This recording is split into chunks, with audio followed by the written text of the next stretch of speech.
या जो भी सवाल जवाब जवाब होते हैं, हमारे जो स्टूडेंट्स होते हैं जो सवाल जवाब पूछना चाहते होते हैं, तो उनके लिए एक अलग से व्हाट्सअप ग्रुप बना दिया गया है ताकि वो तमाम जो अपनी कम्युनिकेशन होती है वो उस ग्रुप में किया करें। क्योंकि ज़्यादातर जो होते हैं ना लड़के, जो स्टूडेंट्स हमारे होते हैं, वो ज़्यादातर यूट्यूब पे ज़्यादा कमेंट्स नहीं कर सकते, वो ना पता नहीं शर्म आती है उनको या ये कोई और मसला होता है।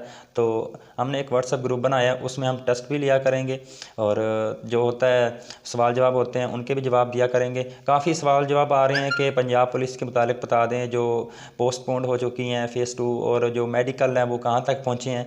तो अभी इन पर काम हो रहा है, लेकिन जो कुछ जो मसाइल आ रहे हैं पंजाब में सिक्योरिटी के, उस वजह से ये थोड़ा सा अभी पोस्टपोन्ड है। लेकिन उम्मीद नहीं की जा सकती कि ये ज़्यादा देर तक पोस्टपोन्ड ही रहेंगी, कि जो भी जिनसे भी बात करते हैं, काफ़ी अफसरान से जो बात होती है, वो यही कहते हैं कि इंशाल्लाह मार्च में जो इनकी जो CCPO जो लाहौर की लिस्टें हैं वो तैयार हो चुकी हैं, सिर्फ आवेज़ें ही करनी है आपको। और उसके साथ जो कह रहे हैं ना फ़ेज़ 1 का मेडिकल का और कल है, वो काफ़ी हद तक तो कंप्लीट हो गया है, लेकिन अभी भी कुछ अज़ला ऐसे हैं जहाँ पर नहीं हुआ है, तो इंशाल्लाह बहुत जल्द हो जाएगा। आज का जो हमारा लेक्चर है, अब हम इंशाल्लाह पाक स्टडी पर आएंगे दोबारा वापस, क्योंकि हम पहले कोशिश करेंगे इस्लामियात और जो हमारा पाक स्टडी है, जनरल नॉलेज है, इसको कवर करें। और उसके बाद जैसे ही हमारे स्टूडेंट्स हमारे ग्रुपों में पूरे हो जाएंगे तो इंशाल्लाह हम फिर इंग्लिश की तरफ मूव करेंगे। इंग्लिश को भी पढ़ेंगे, मैथ को भी पढ़ेंगे और कंप्यूटर को भी टच करेंगे। इस बार ये भी कहा जा रहा है कि कंप्यूटर के मुतालिक भी बहुत ज़्यादा सवाल आएंगे पंजाब पुलिस में। तो आप सब ने चैनल को सब्सक्राइब ज़रूर कर लेना है और साथ लगे बेल आइकन के बटन को ज़रूर क्लिक करना है, ताकि हमारी जो भी वीडियो होती है उसका नोटिफिकेशन आप तक बर वक्त पहुंचे और आप हमारी वीडियो को सुन सकें और हमारा जो टेस्ट होता है उसमें आप शामिल हो सकें। तो आपने टेस्ट में शामिल होने के लिए हमारा व्हाट्सएप ग्रुप का नंबर नीचे दिया गया है, आपने इस नंबर पर रब्ता करना है और हमारा जो ग्रुप है व्हाट्सएप पे उसमें आपने ऐड हो जाना है। तो आज हम चलते हैं अपने लेक्चर नंबर 7 पर। और जी, तो हमारा जो पहला सवाल है वो है, पाकिस्तान के पहले गवर्नर जनरल कौन थे? तो पाकिस्तान के पहले गवर्नर जनरल थे वो कायदे आज़म मोहम्मद अली जिन्ना थे। उससे जो हमारा अगला सवाल है, पाकिस्तान के आखिरी गवर्नर जनरल कौन थे? तो आखिरी जो गवर्नर जनरल ऑफ पाकिस्तान थे वो थे मेजर जनरल सिकंदर मिर्ज़ा। और आपको बताते चलें कि जो मेजर जनरल सिकंदर हैं मिर्ज़ा साहब, ये पहले सदर भी हैं। ज़्यादातर ये भी पूछा जाता है कि पाकिस्तान के पहले सदर कौन थे, तो वो मेजर जनरल सिकंदर मिर्ज़ा साहब ही थे। तो नेक्स्ट सवाल पे चलते हैं, पाकिस्तान के पहले सदर मुमलिकत कौन थे? तो वो मेजर जनरल सिकंदर मिर्ज़ा ही थे। तो नेक्स्ट पे चलते हैं, पाकिस्तान के मौजूदा सदर मुमलिकत कौन हैं? तो मौजूदा जो सदर हैं वो आरिफ अलवी साहब हैं। ये प्रीवियस बुक है तो इसलिए इसमें करंट अफेयर है, ये इंशाल्लाह हम करंट अफेयर बाद में पढ़ेंगे जब हमारा रिटन टेस्ट करीब होगा। तो इंशाल्लाह हम जो ना 15 दिन पहले या 10 दिन पहले रिटन टेस्ट से तो हम पूरी जो एक सीरीज़, हमारा जो एक पूरा लेक्चर होगा 20-25 मिनट का हो जाएगा, तो हम वो करंट अफेयर पर ही बना देंगे कि सिंध के वज़ीर जो हैं वो कौन कौन से हैं, पंजाब के कौन कौन से हैं, खैबर पख्तूनख्वा में कौन कौन से हैं, तो इस तरह हम बता देंगे। नेक्स्ट हम चलते हैं, पाकिस्तान में कौन सी वाहिद शख्सियत नायब सदर के ओहदे पर फायज रह चुकी हैं? तो वो थी नूरुल अमीन साहब। उससे अगले सवाल पे चलते हैं, पाकिस्तान के सबसे पहले वज़ीर आज़म का नाम क्या था? तो पाकिस्तान के जो सबसे पहले वज़ीर आज़म थे वो थे लियाकत अली ख़ान साहब। लियाकत अली ख़ान साहब के बारे में आपको बताते चले कि ये वज़ीर ख़जाना भी रहे हैं 1946 में जब निगरान हुकूमत थी। तो नेक्स्ट पे चलते हैं, पाकिस्तान के मौजूदा वज़ीर आज़म कौन है? तो मौजूदा जो वज़ीर आज़म है वो शहबाज शरीफ साहब हैं, लेकिन यहाँ पर इमरान खान, क्योंकि वो प्रीवियस ये थोड़ी सी बुक है तो इस वजह से करंट अफेयर इधर थोड़े से गलत दिए हुए हैं। लेकिन हमने पहले ही कहा कि हम इंशाल्लाह न्यू जो करंट अफेयर की सीरीज़ होगी, न्यू जो लेक्चर होगा, उसमें जो न्यू वज़ीर आज़म होंगे, न्यू IG होंगे, उनके मुतालिक इंशाल्लाह हम मुकम्मल जो वीडियो बना देंगे। तो उससे आगे चलते हैं, पाकिस्तान के सबसे लंबे अरसे तक वज़ीर आज़म रहने वाली शख्सियत का नाम है, तो वो हैं लियाकत अली ख़ान साहब। तो लियाकत अली ख़ान साहब वज़ीर ख़जाना भी रह चुके हैं, वज़ीर आज़म भी बन चुके हैं, और सबसे ज़्यादा जो लंबे अरसे तक रहे हैं वो भी लियाकत अली ख़ान साहब ही हैं। नेक्स्ट चलते हैं, पाकिस्तान में कौन सी शख्सियत सिर्फ एक दिन वज़ीर आज़म रही हैं? तो वो हैं अयूब खान साहब, जो सिर्फ एक दिन ही वज़ीर आज़म के ओहदे पर रहे हैं। नेक्स्ट चलते हैं कि सूबा पंजाब के सबसे पहले गवर्नर का नाम जो है वो है सर बराड फ्रांस मोडी, जो इसका दूसरा ऑप्शन है, इसका जो वो करेक्ट ऑप्शन है। उससे अगले पे चलते हैं, नेक्स्ट क्वेश्चन पे, कि सूबा पंजाब के पहले मुसलमान गवर्नर का नाम क्या था? जो पहले मुसलमान गवर्नर थे वो थे सरदार अब्दुल रब निश्तर।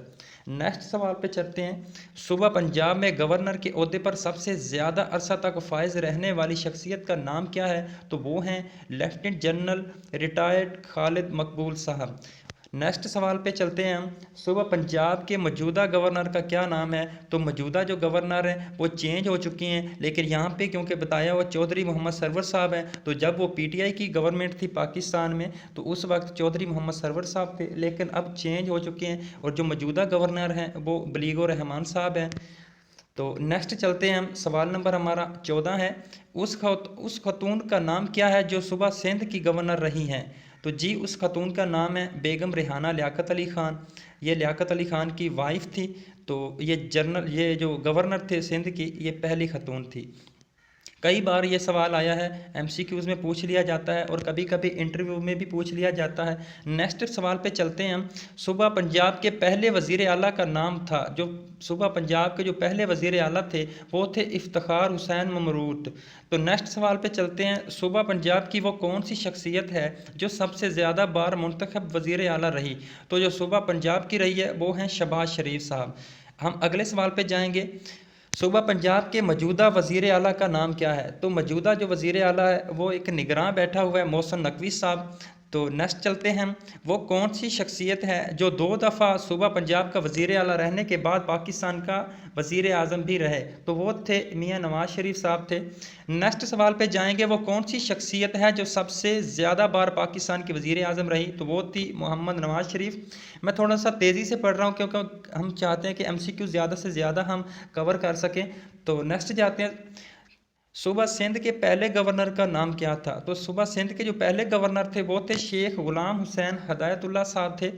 सूबा सिंध के गैर मुस्लिम गवर्नर का नाम था क्या था? तो वो इसका जो बी करेक्ट ऑप्शन है, जी बी कैटनस्टाइन। नेक्स्ट सवाल पे जाएंगे। सूबा सिंध के मौजूदा गवर्नर का नाम क्या है? तो मौजूदा गवर्नर पहले थे इमरान इस्माइल साहब, तो मौजूदा अब चेंज हो चुके हैं। तो इंशाल्लाह इस पर हम नेक्स्ट पूरी वीडियो बना देंगे जब से हमारा रिटन टेस्ट स्टार्ट होगा। तो आपने परेशान बिल्कुल नहीं होना क्योंकि ये रोज़ ब रोज़ ही बदलते रहते हैं, आप ऐसे ही समझ लें। नेक्स्ट जो हमारा सवाल नंबर हमारे पास 23 है। वो कौन सी शख्सियत हैं जो सबसे ज़्यादा अरसा तक सूबा सिंध की गवर्नर रही हैं? वो हैं डॉक्टर इशरतुल इबाद। नेक्स्ट जो हमारा सवाल नंबर 24 है। सूबा सिंध के पहले वज़ीर आला का नाम क्या था? तो वो है मोहम्मद अयूब खोड़ो साहब। और जो मौजूदा हैं वो सैयद मुराद साहब हैं, मुराद अली शाह हैं। तो काफ़ी अरसे से यही चले आ रहे हैं सिंध के वज़ीर आला। तो वो पूछ रहा है कि वो कौन सी शख्सियत हैं जो सबसे ज़्यादा बार सूबा सिंध की वज़ीर आला रही? तो वो थी सैयद कायम अली शाह। नेक्स्ट जो हमारा सवाल नंबर 26 है, पूछ रहा है कि वो कौन सी शख्सियत है जो सबसे ज़्यादा अरसा तक सिंध की वज़ीर आला रही? तो ये हम पहले ही पढ़ चुके थे कि सैयद कायम अली शाह जो सबसे ज़्यादा बार जो वज़ीर आला रही हैं। तो नेक्स्ट सवाल पे जाएंगे, सवाल नंबर 27 पे, कि सूबा सिंध के मौजूदा वज़ीर आला का नाम क्या है? तो मौजूदा जो वज़ीर आला हैं सिंध के वो सैयद मुराद अली शाह हैं। तो सवाल नंबर जो हमारा 28 है कि सूबा केपीके के पहले गवर्नर का नाम क्या था? तो पहला जो इसका जो केपी का जो खैबर पख्तूनख्वा का जो पहला गवर्नर था वो मुसलमान नहीं था, उसका जो नाम था वो सरजार किंगम था। इसका जो बी ऑप्शन है ये करेक्ट ऑप्शन है।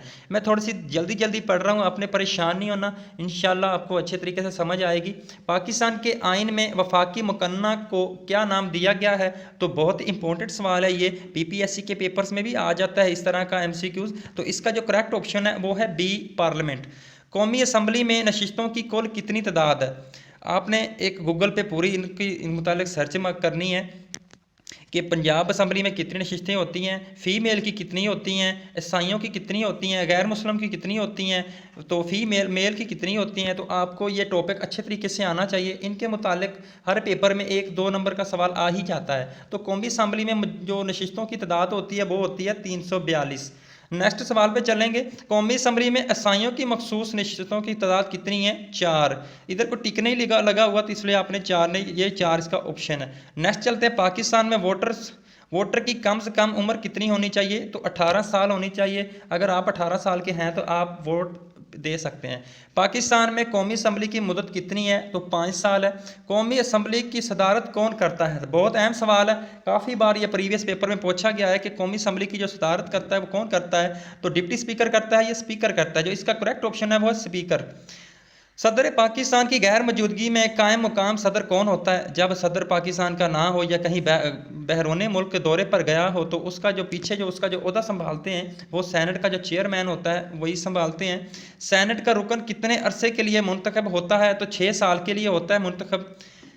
नेक्स्ट जो हमारा सवाल है, कौमी असम्बली की रुकनीत के लिए कम से कम उम्र कितनी होनी चाहिए? जी बिल्कुल, अगर आप कौमी असम्बली में अगर आपका कौमी असम्बली का आप इलेक्शन लड़ना चाहते हैं तो आपकी 25 साल एज होनी चाहिए। और नेक्स्ट सवाल है, सेनेट की रुकनीत के लिए कम से कम उम्र कितनी होनी चाहिए? तभी 25 साल होनी चाहिए। कौमी असम्बली में खतून के लिए कितनी नशिस्तें होती हैं? बहुत अहम सवाल है। और आपको बताता चलूँ कि पंजाब पुलिस में जो फेज़ 2 का पेपर हुआ था, जो लाहौर बोर्ड ने लिया था, तो ये सवाल उसमें आया हुआ था। तो इसकी 60 होती हैं।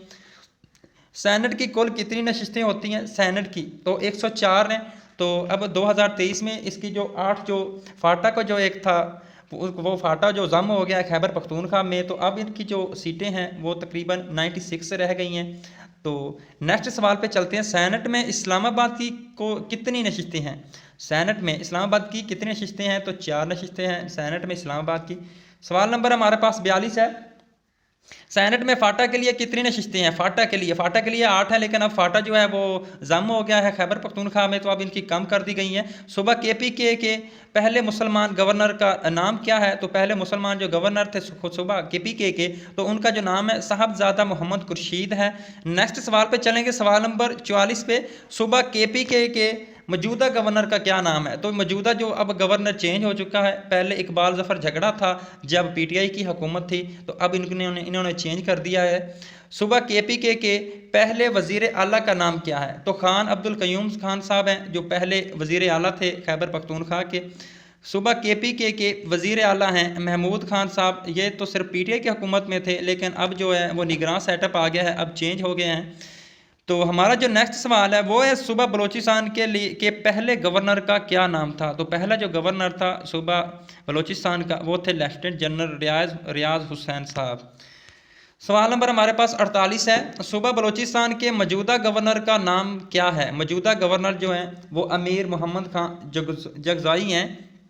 अब इनको भी चेंज कर दिया गया है, क्योंकि जैसे ही जो नून लीग की हुकूमत आई है तो इनको सबके इनके जो तबादले हैं, इनको सबको जो ओहदों से उतार दिया गया है जो PTI ने लगाए हुए थे वज़रा। तो हमारे पास जो नेक्स्ट जो हमारे पास सवाल है वो है, सुबह बलूचिस्तान के पहले वज़ीर आला का नाम क्या है? सरदार अख्तर मैंगल जो हैं ये पहले वज़ीर आला थे बलूचिस्तान के। आपने अच्छे तरीके से रीड करना है इंशाल्लाह। इनके मुतालिक जैसे ही हम टेस्ट लेंगे तो इंशाल्लाह यही सवाल इंशाल्लाह इस तरह के सवाल हम इंशाल्लाह ज़रूर पूछेंगे। जो हमारे पास जो नेक्स्ट है वो है, सुबह बलूचिस्तान के मौजूदा वज़ीर आला का नाम है। जो मौजूदा वज़ीर आला हैं बलूचिस्तान के वो हैं जाम कमाल साहब, लेकिन नहीं, ये चेंज कर दिए गए हैं। तो अब जो है वो न्यू हैं। तो इंशाल्लाह करंट अफेयर के जब हम जैसे ही हमारे रिटन टेस्ट की जो डेट आएगी तो इंशाल्लाह अभी इनको पढ़ने का कोई फ़ायदा नहीं है, क्योंकि करंट अफेयर जो है वो तब्दील होते रहते हैं, ये आप अच्छी तरीके से जानते हैं। नेक्स्ट जो हमारे पास सवाल है वो सवाल नंबर 51 है, पाकिस्तान की कौमी असम्बली के सबसे पहले स्पीकर कौन थे? तो पहले जो स्पीकर थे कौमी असम्बली के वो थे मौलवी तमीज़ुद्दीन साहब। आपको अच्छे तरीके से तैयार करना है ये सवाल, ये काफ़ी बार पूछा गया है और आइंदा भी पूछा जा सकता है। पाकिस्तान की कौमी असम्बली के वो कौन से स्पीकर थे जिनके बाप एक फ़ौजी जर्नैल थे? तो वो गौहर अयूब खान हैं, जिनके बाप एक फ़ौजी जर्नैल थे। नेक्स्ट जो हमारे पास सवाल है वो है 53, पाकिस्तान और इस्लामी दुनिया की पहली खातून स्पीकर कौमी असम्बली का नाम क्या है? तो डॉक्टर फहमीदा मिर्ज़ा जो हैं ये पहली खातून कौमी असम्बली हैं। सवाल नंबर हमारे पास है 54, पाकिस्तान की कौमी असम्बली के मौजूदा स्पीकर का क्या नाम है? तो मौजूदा स्पीकर जो है वो असद कैसर थे, वो सिर्फ थे PTI में, अब है परवेज़ अशरफ साहब। नेक्स्ट जो हमारे पास सवाल है, सवाल नंबर है 55, कौमी असम्बली के इस स्पीकर का नाम क्या है जो पाकिस्तान के वज़ीर आज़म भी रहे? वो जुल्फ़िकार अली भुट्टो भी शामिल हैं, मलक महाराज खालिद साहब भी शामिल हैं, यूसुफ रज़ा गिलानी भी शामिल हैं, जो स्पीकर भी रहे हैं और उसके बाद वज़ीर आज़म भी बने हैं। तो ये इसका जो एंड वाला ऑप्शन है ये करेक्ट ऑप्शन है। तो अब हम इस वीडियो को यहीं पे वाइंड अप करते हैं और नेक्स्ट इंशाल्लाह मिलते हैं नेक्स्ट वीडियो में। आपने चैनल को सब्सक्राइब ज़रूर कर लेना है, क्योंकि जो भी होगा हम इंशाल्लाह इसी चैनल पे अपलोड करते रहेंगे। और जैसे ही हमारे फेज़ 2 का कोई ना कोई शेड्यूल आएगा तो उससे पहले इंशाल्लाह हम 60 से 70% इंशाल्लाह हमारी तैयारी हो चुकी होगी। आपने परेशान नहीं होना, आपने टच रहना है, इंशाल्लाह हम अपना काम करते रहेंगे, इंशाल्लाह ज़रूर आएगा। जब ही शेड्यूल आएगा तो हमारी तो तैयारी मुकम्मल होनी चाहिए। ये तो नहीं है ना कि शेड्यूल आ जाएगा तो हम फिर तैयारी करेंगे। हो सकता है 1 महीने के अंदर अंदर ये सब चीज़ें ख़त्म कर दी जाएँ, जल्दी से फिज़िकल लिए जाएँ, उसके बाद टेस्ट के लिए आपके पास टाइम ही ना हो, तो क्यों ना हम अभी से तैयारी शुरू कर दें। तो आपने परेशान नहीं होना, अपना और अपने घर वालों का बहुत सारा ख्याल रखना है। अल्लाह हाफ़िज़।